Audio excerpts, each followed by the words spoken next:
ओ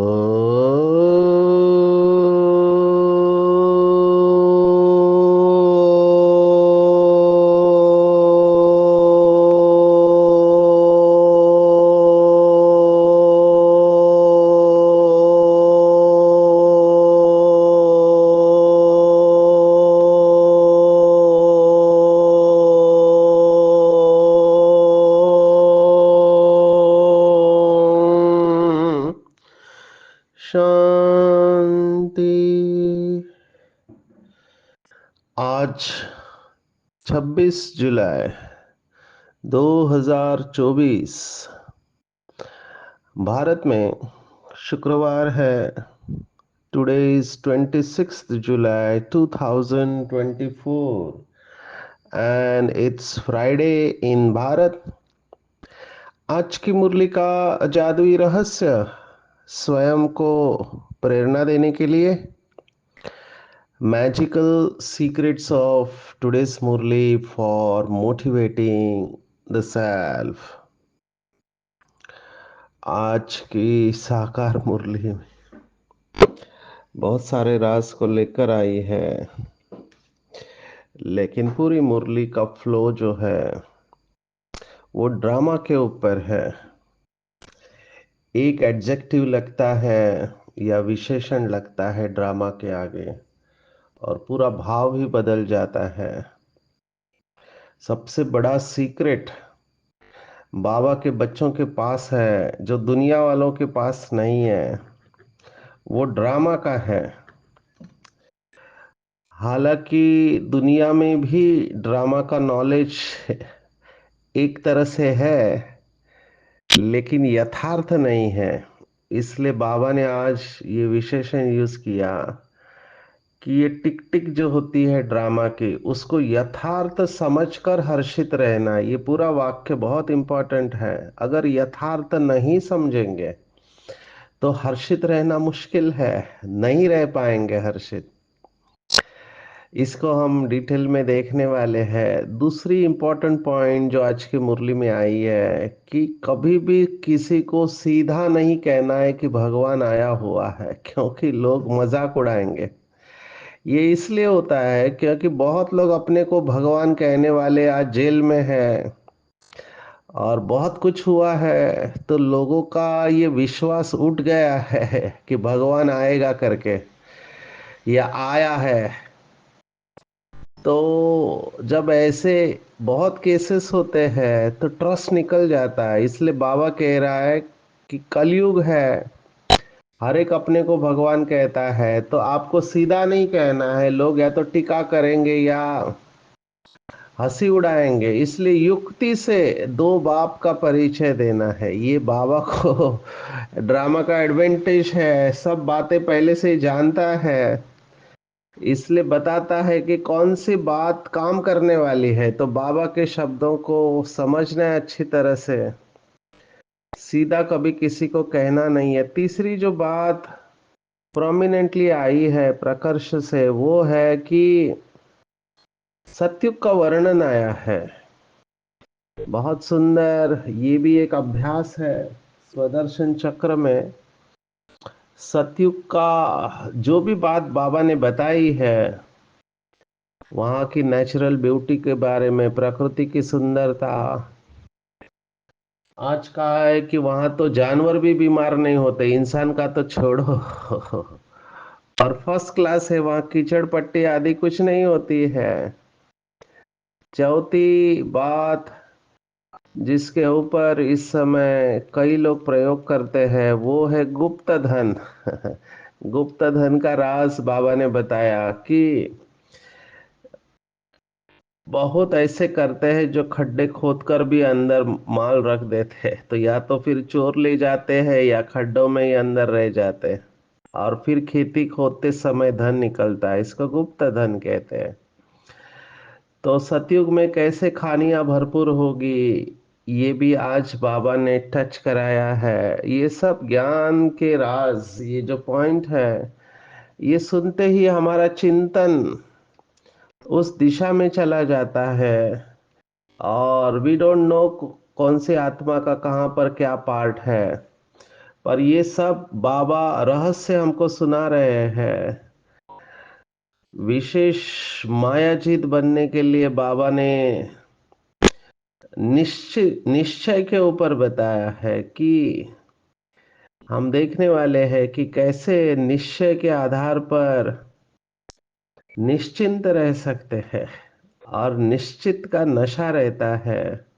और जिन बच्चों की संकल्प शक्ति जमा है, संकल्पों का बजट रखते हैं, वह स्व प्रति और विश्व प्रति इसका प्रयोग कैसे कर सकते हैं।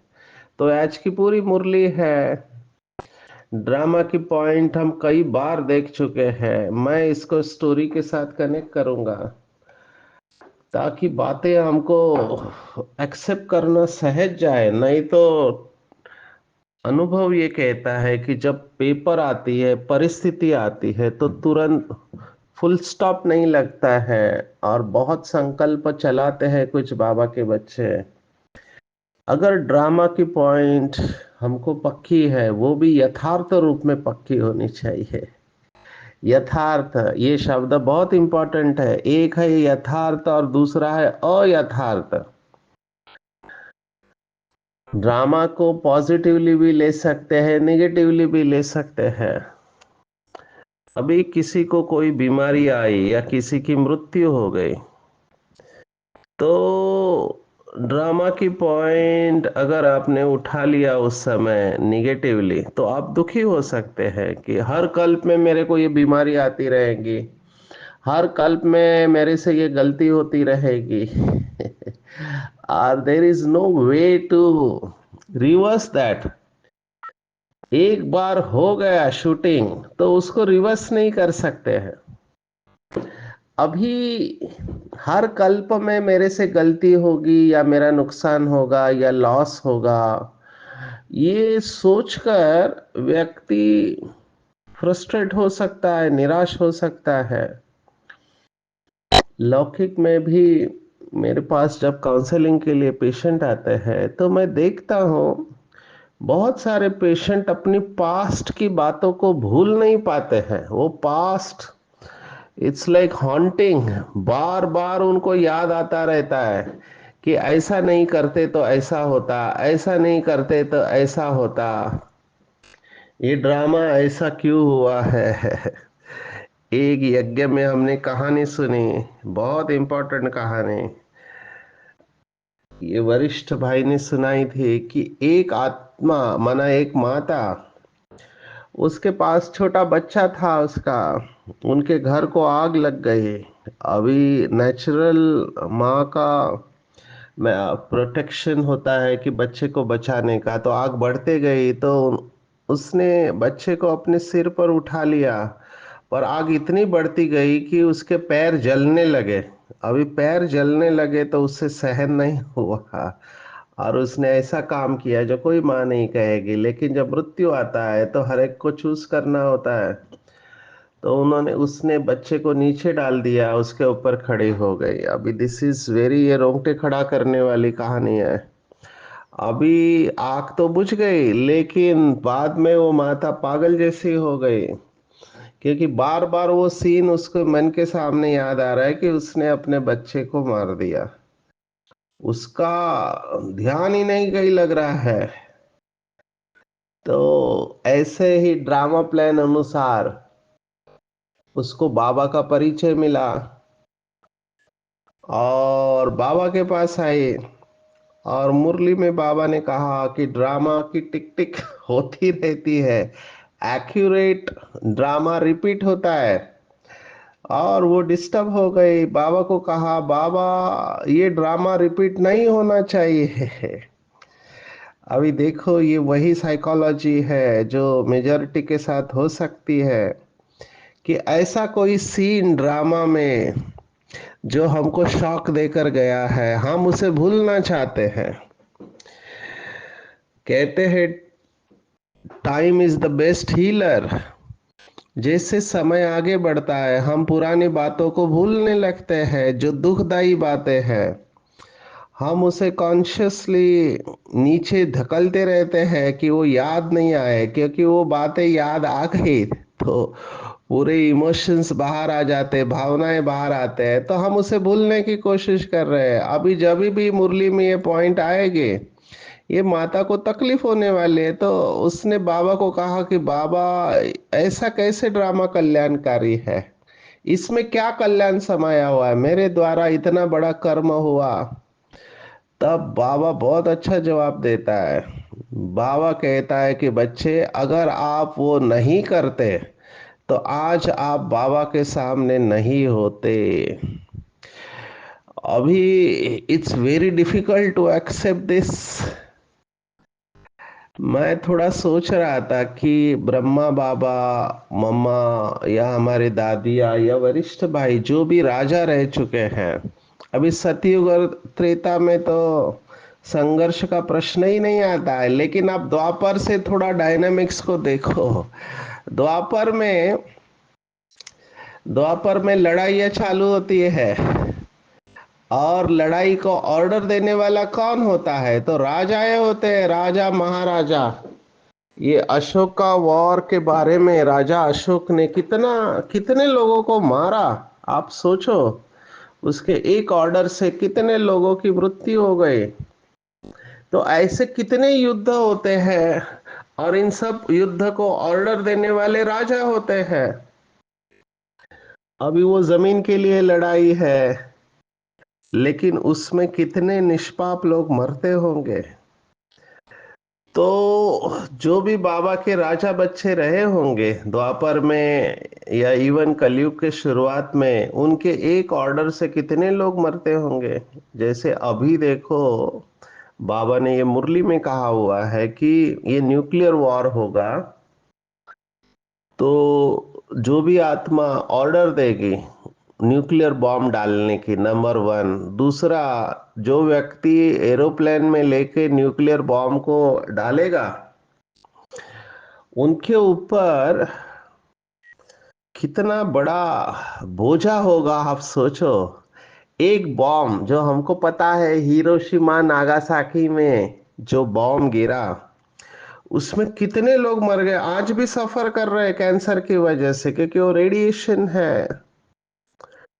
तो जो भी डालने के लिए निमित्त बने हैं, उनके ऊपर कितना बोझा है, आप सोचो। अभी ये द्वापर में तो बॉम्ब वगैरह नहीं थे, लड़ाई तलवार से होते थी, तो तलवार से काटते होंगे, फिर बंदूक आए। लेकिन उस समय तो तलवार ही थे, ज्यादा करके गोले होंगे। तो कितने लोगों को राजा के ऑर्डर से, तो ये राजा के ऊपर बोझा है। और अभी हमसे, अभी तो कायदा इतना स्ट्रिक्ट है कि किसी एक व्यक्ति को भी मार दिया तो आपको फांसी हो सकती है, या उम्र कैद हो सकती है, या लंबी सजा हो सकती है।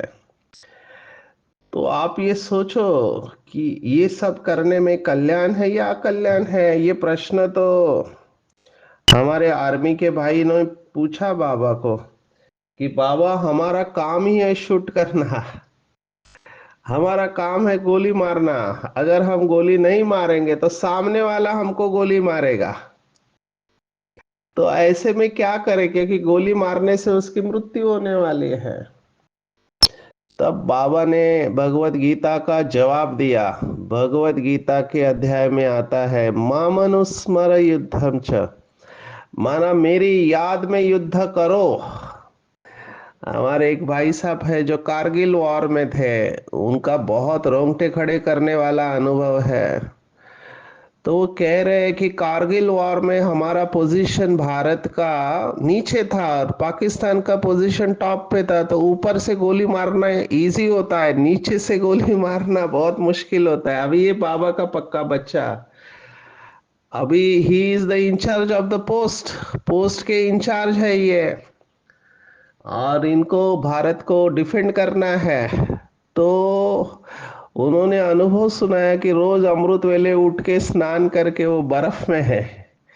कमाल है इन आत्माओं की, देश के लिए क्या क्या करते हैं। एक तो रात भर वो बैग्स लेके, क्योंकि रात को दिखाई नहीं देते, तो बैग्स लेके पूरी पहाड़ी चढ़े। पोस्ट पर जाने के बाद में अमृत वेले स्नान करके बाबा को याद करके फिर मशीन गन लेके दिन भर धर धर धर धर गोलियां मार रहे हैं ऊपर, और ऊपर से नीचे गोलियां आ रहे हैं। दिन भर उनका यही काम, फायरिंग करते रहना। और क्या कहे, कहते हमारा काम ही है वो गोली मारना। इनका जम्मू कश्मीर का अनुभव भी बहुत रोंगटे खड़े कर देने वाला है। तो आर्मी या पुलिस वालों का काम है मारना, लेकिन बाबा ने उनको दिया, आप अपना कर्तव्य निभाओ तो उनके ऊपर पाप नहीं चढ़ता है। वैसे हमको गुस्सा करना या मारने की मनाही है, लेकिन बाबा ने पुलिस वालों को इसमें से साइड कर दिया है, क्योंकि कई लोगों को पकड़ने के लिए उनको ये सब करना पड़ता है। इसलिए भगवान की श्रीमत अच्छी तरह से समझना है, और ये ड्रामा के नॉलेज को भी अच्छी तरह समझना है। आई एम श्योर, मुझे पूरा विश्वास है कि कुछ लोग ऐसे होंगे जिनको पास्ट की बातें याद आके पश्चाताप होता होगा। There is nothing wrong about it. पश्चाताप की मैकेनिज्म भी बहुत इंपॉर्टेंट है। ऐसे हिंदी में कहते हैं कि सुबह का बुला शाम को आए तो उसे भूला नहीं कहते हैं। जो भी हुआ है ड्रामा में, उसको कल्याणकारी समझकर उससे लेसन सीख के आगे बढ़ना है, अटक नहीं जाना है। अभी आप न्यूज़ देखो, पढ़ते होंगे, बॉर्डर पे कितने लोग सैनिक मारे जाते हैं। अभी मारे जाने के बाद आर्मी अपना काम तो नहीं छोड़ती है ना, वो दूसरा इंसान तैयार हो जाता है। काम चलते रहना चाहिए, ड्रामा चलते रहता है। This is the beauty of drama and life, it goes on. तो हमको उसमें से लेसन सीख के आगे बढ़ना है। मैंने पहले भी आप लोगों को मेरा एफर्मेशन बताया कि मैं क्या संकल्प करता हूं, कि मैं कभी भी हारता नहीं, मैं या तो जीतता हूं या पाठ पढ़ता हूं। सो इवन इफ आपके अगेंस्ट में ड्रामा गया है, जैसा आप चाह रहे थे वैसे हुआ नहीं है, तो आपको ये देखना है कि उसमें आपने सीखा क्या। अगर आप उसमें से पाठ पढ़ते हो तो भी आप आगे बढ़ रहे हो, क्योंकि आपको नहीं पता कि ड्रामा में आगे क्या होने वाला है। अभी आज का ये अनुभव देखो, मैं इस समय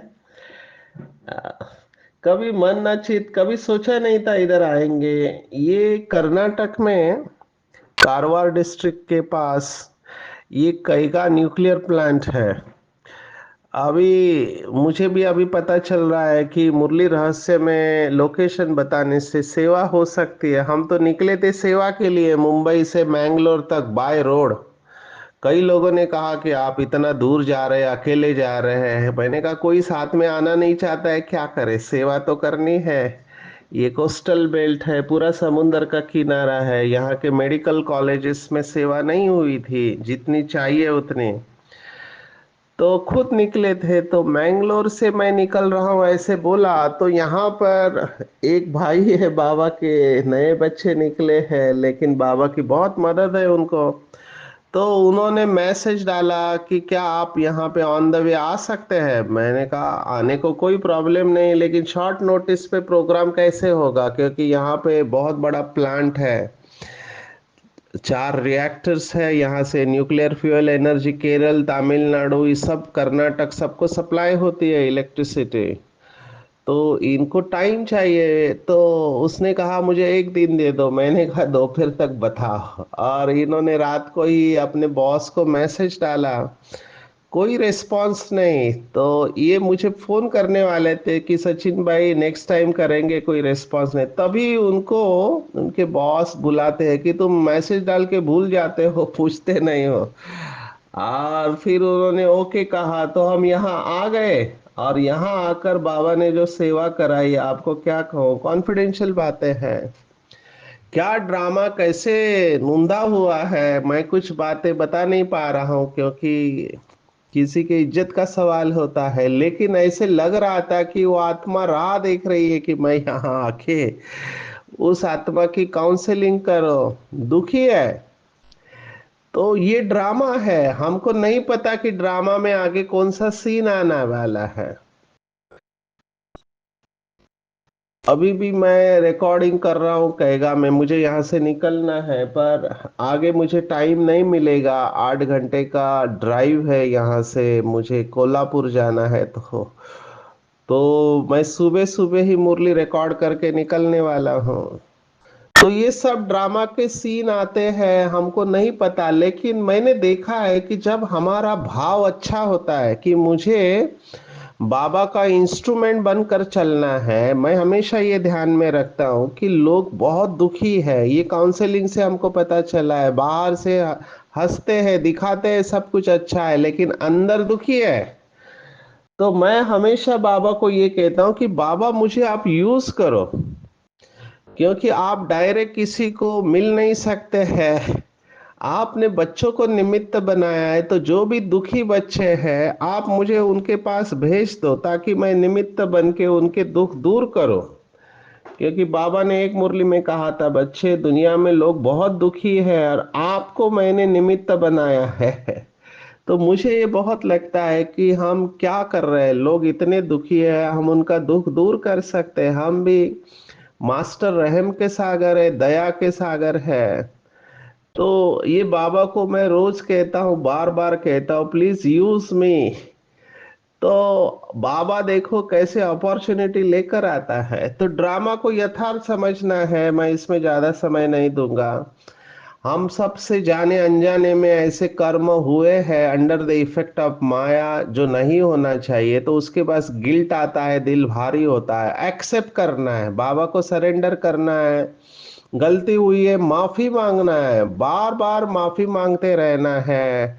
ये जो होपोनोपोनो मेडिटेशन बताया, बहुत सुख देता है। I am sorry, please forgive me, I thank you and I love you. 4 बातें, मुझे क्षमा करो, मेरे से गलती हुई, मैं आपका शुक्रिया अदा करता हूँ मुझे माफ करने के लिए, और मैं आपसे शुद्ध स्नेह रखता हूँ। ये 4 बातें दिल से बाबा के सामने उस आत्मा को इमर्ज करके कहेंगे, तो उसका इफेक्ट कम होता जाएगा और आप उसमें से निकल जाएंगे। ऐसे बहुत लोगों का अनुभव है। विशेष दूसरी बात जो मुझे अच्छी लगी आज की मुरली में, वो है कि किसी को कैसे बाबा का परिचय देना है। बाबा ने आज स्पष्ट कहा, गॉड, अल्लाह, ईश्वर, भगवान, ये शब्द बोलने से वो वर्षे की फीलिंग नहीं आते, खुशबू नहीं आती है। ये परम पिता अक्षर कितना मीठा है, क्योंकि उसमें आप बाबा के साथ एक रिलेशन बना रहे हैं कि वो पिता है और परम है, सर्व आत्माओं का वो पिता है। तो मैं 2 बातें अभी अपने स्पीच में ऐड करने का सोच रहा हूँ। ओम शांति बोलते हैं, तो जहां पर भक्ति मार्ग वाले लोग हैं, वो या बाबा के बच्चे भी हैं, अभी कुछ बच्चों ने मुझे लिखना चालू किया है ओम नमः शिवाय करके। तो भाव के साथ ये करना चाहिए, सिर्फ फॉर्मेलिटी नहीं, ओम नमः शिवाय बोलना है। जहाँ पे आपको लगता है कि क्राउड रिसेप्टिव है, भक्ति मार्ग वाले हैं और सनातन वाले हैं, समय के अनुसार आपको चेंज करना चाहिए। मेरे से भी गलती हुई, एक भाई ने मुझे पकड़ा, कैसे, हम एक कॉलेज में गए थे, तो वहां पे मैंने व्यासा का बुक दिखाया बहुत बड़ा, क्योंकि वो बुक दिखा के थोड़ा प्रभाव पड़ता है। तो मैंने कहा this is the Bible of Vyasa. तब वो भाई ने उस समय तो कुछ नहीं कहा, लेकिन बाहर आके बोला कि आपको बाइबल नहीं बोलना चाहिए था, आपको बोलना चाहिए this is Gita of Vyasa. क्योंकि एक तो हम सफेद ड्रेस में जाते हैं और वो समझते हैं ये क्रिश्चियन लोग हैं। अभी मैंने उसको बोला इंग्लिश भाषा में ऐसे ही कहते हैं, बोला नहीं, हमको गीता शब्द इस्तेमाल करना चाहिए। तो मैंने एक्सेप्ट किया कि सामने आपके कौन व्यक्ति है, उस आधार पर आपको शब्दों का इस्तेमाल करना चाहिए। तो बाबा आज ये कह रहा है कि डायरेक्ट नहीं कहना है कि भगवान आया हुआ है। डायरेक्ट कहने के बजाय आपको ये कहना है कि हम सबके 2 पिता है, एक जिसने हमको जन्म दिया और एक सर्व मनुष्य आत्माओं का पिता। अभी इसमें तीसरा पिता भी है। बाबा कभी कभी कहते हैं 3 बाप के बारे में बताओ, अलौकिक पिता भी है, लेकिन आज वो कहा हुआ नहीं है। बाबा ने कई मुरली में कहा, मैं धीरे धीरे ज्ञान की गहराई में लेके जाता हूँ। तो 3 बाप का परिचय, ये बाप शब्द भी कई लोगों को ऑब्जेक्शनेबल लगता है, क्योंकि बाप एक रेस्पेक्टफुल नहीं है। पिता शब्द बहुत रेस्पेक्टफुल है। तो परम पिता ये शब्द कहना चाहिए, और एक लौकिक पिता और एक पारलौकिक पिता, इस तरह से कह सकते हैं। अगर वो रिसेप्टिव है तो अलौकिक पिता के बारे में भी कहना चाहिए, और उनसे हमको बेहद का वर्षा मिलता है ही। ये बात भी बतानी बहुत जरूरी है, जिसको तीर लगना है वो आ जाएगा। सतयुग की बात, अब सॉरी, ये पिता की बात के साथ एक शब्द बाबा ने आज कहा, ज्ञानेश्वर। खुद को भगवान कहने वाले बहुत है। अभी ज्ञानेश्वर नाम बहुत प्रसिद्ध है भारत में, कई जगह पे, महाराष्ट्र में तो भगवान ही समझते हैं।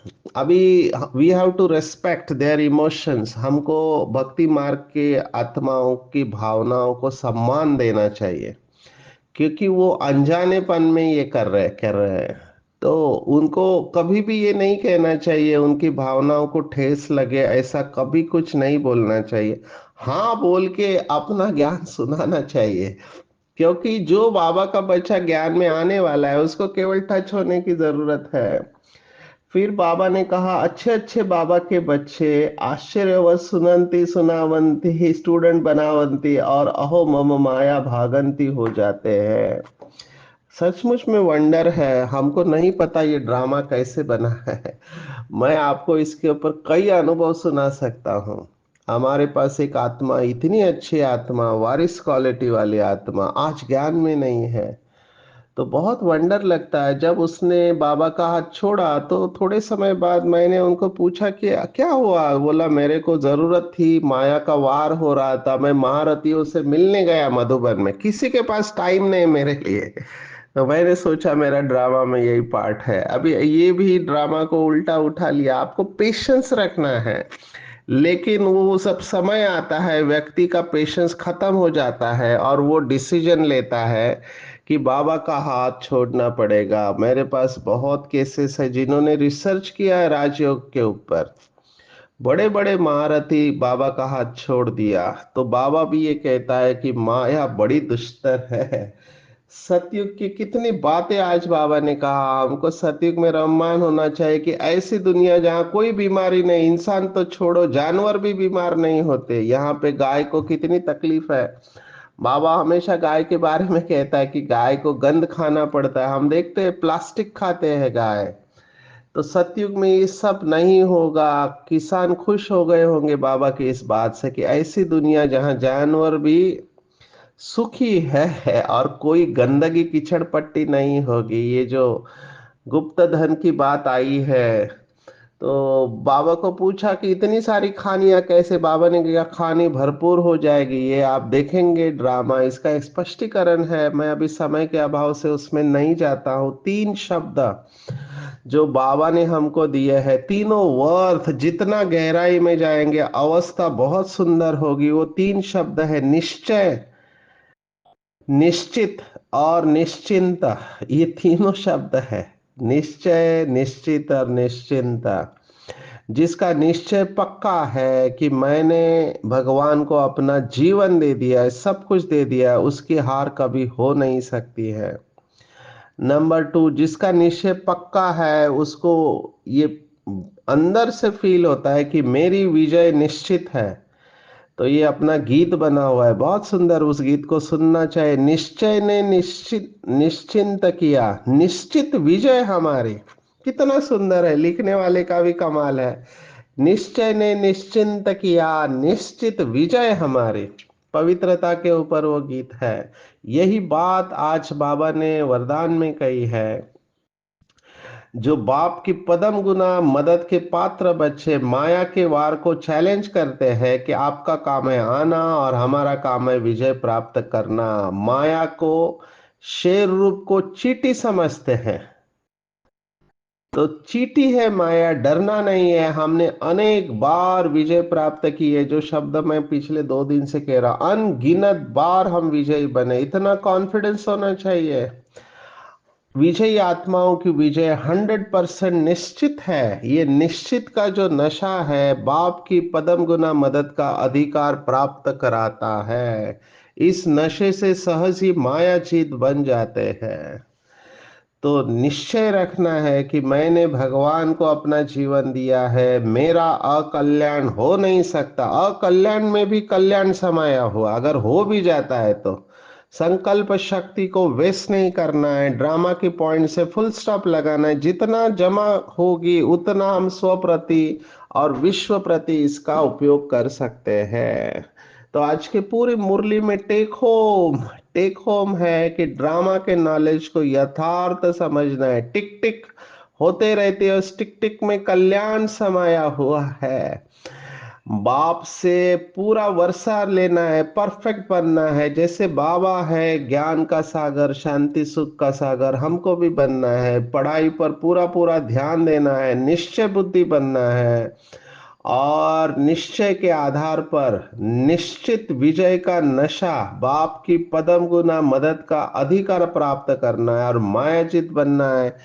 ड्रामा के यथार्थ नॉलेज से संकल्प शक्ति को जमा करना है और स्व और विश्व की सेवा के प्रति इसका इस्तेमाल करना है। अच्छा, ओम शांति।